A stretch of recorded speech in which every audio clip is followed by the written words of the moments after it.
নমস্কার বন্ধুরা, হোমকুক চ্যানেলে সবাইকে স্বাগত জানাই।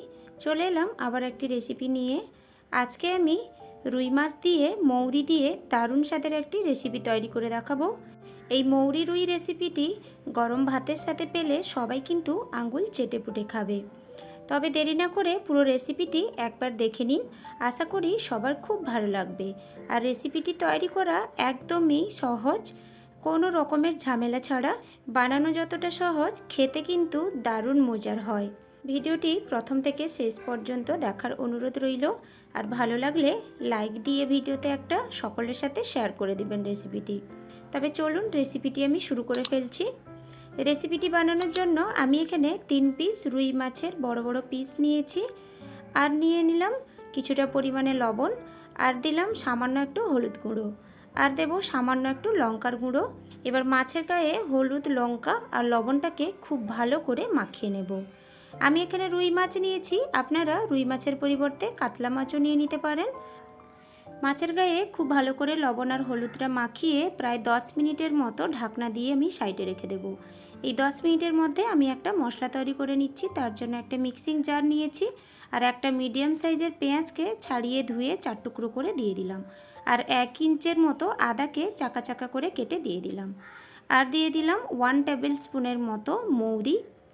মৌরিটা একটু পরিমাণ বেশি দেবেন, আর যে যেমন কোয়ান্টিটি নেবেন ওই হিসেবে মশলার পরিমাণটাও একটু বাড়িয়ে কমিয়ে নেবেন। এবার দিয়ে দিলাম 2 টেবিল স্পুনের মতো টক দই। টক দইটা দেওয়ার পরে এবার দিয়ে দেব স্বাদ মতো কয়েকটা কাঁচা লঙ্কা। লঙ্কাটা আপনাদের স্বাদ অনুযায়ী বেশি কম করে নিয়ে নেবেন। আর দিয়ে দিলাম 1 টেবিল স্পুনের মতো জল। এবার মিক্সিং জারের ঢাকনাটা বন্ধ করে আমি এগুলোকে একদম মিহি করে পেস্ট করে নেব। দেখতেই পাচ্ছেন আমি একদম মিহি করে পেস্ট তৈরি করে নিয়েছি। এবার রান্নাতে আমি একটুখানি আলু দেব। আপনারা আলু খেতে চাইলে দেবেন, না হলে স্কিপ করে দেবেন। আমি এখানে সেদ্ধ আলু ইউজ করছি। আমি ভাত বানানোর সময় ভাতে 2টো আলু দিয়ে দিয়েছিলাম, ওই সেদ্ধ আলুটাই আমি ইউজ করে নেব।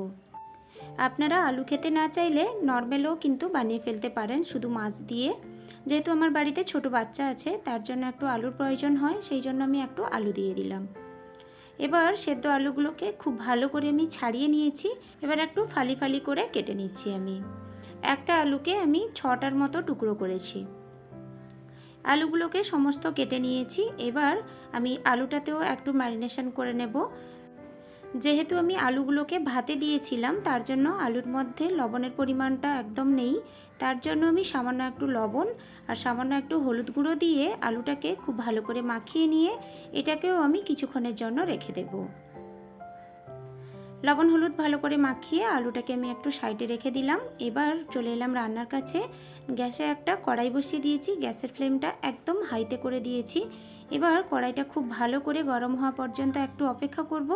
তারপর সামান্য 1 চিমটির মতো হলুদ গুঁড়ো দিয়ে তেলের সাথে খুব ভালো করে আমি মিক্স করে নিচ্ছি, আর খুন্তির সাহায্যে কড়াই চারিদিকে একটু লাগিয়ে নিচ্ছি। তেলটা খুব ভালোভাবে গরম হয়ে গেছে। এবার আমি মাছগুলো যে ম্যারিনেশন করে রেখেছিলাম সাইডে, এই মাছগুলোকে আমি এক এক করে তেলের মধ্যে দিয়ে হাই ফ্লেমে মাছগুলোকে খুব ভালো করে উল্টে পাল্টে লাল লাল করে ভেজে নেব। সমস্ত মাছগুলো দিয়ে দিয়েছি। এবার গ্যাসের ফ্লেমটা হাইতে রেখে এক সাইড খুব ভালো করে ভেজে নিচ্ছি।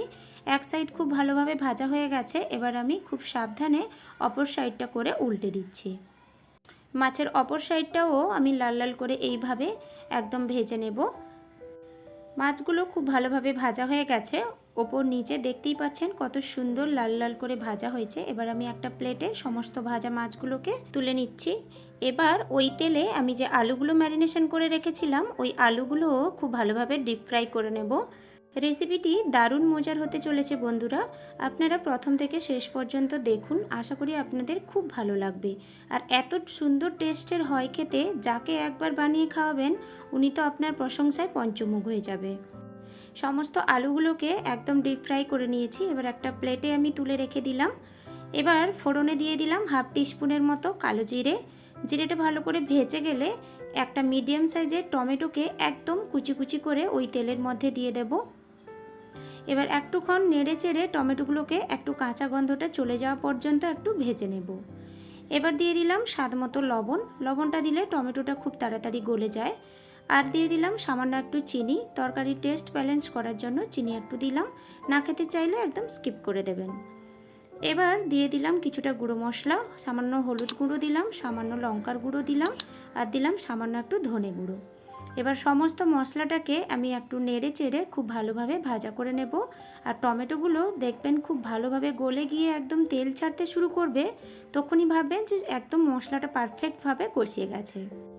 সমস্ত গুঁড়ো মশলা আর টমেটোটা দিয়ে আমি খুব ভালোভাবে কষিয়ে নিয়েছি। টমেটোগুলো একদম গলে সফট হয়ে গেছে। এবার এই পর্যায়ে যে মৌরি, দই, কাঁচা লঙ্কা, আদা ওইগুলো দিয়ে যে একটা পেস্ট তৈরি করে রেখেছিলাম ওটা আমি দিয়ে দিলাম। এবার সমস্ত কিছুকে আমি কিছুক্ষণ টাইম নিয়ে গ্যাসের ফ্লেমটা মিডিয়ামে করে খুব ভালোভাবে কষিয়ে নেব।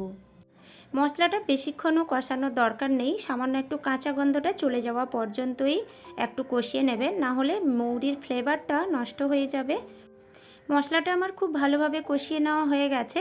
দেখুন সাইড থেকে এবার এটার থেকেও তেল ছাড়তে শুরু করেছে। এবার আমি যে ভেজে তুলে রাখা আলুটা মশলার সাথে দিয়ে আবারও একটু কিছুক্ষণ নেড়েচেড়ে কষিয়ে নিচ্ছি। যেহেতু আলুগুলো আমি সেদ্ধ ইউজ করেছিলাম, তার জন্য মশলার সাথে একটু নেড়েচেড়ে কষিয়ে নিলে মশলার ফ্লেভারটা আলুর মধ্যে প্রবেশ করে যাবে। এবার ভেজে তুলে রাখা ওই 3 পিস রুই মাছ আমি দিয়ে দিলাম। আবার মাছ দিয়েও আমি মশলাটাকে একটু নেড়েচেড়ে নিলাম। সমস্ত কিছুকে একটু নেড়েচেড়ে খুব ভালোভাবে মিক্স করে নিয়েছি। এবার আমি পরিমাণ মতো জল দিয়ে দিলাম।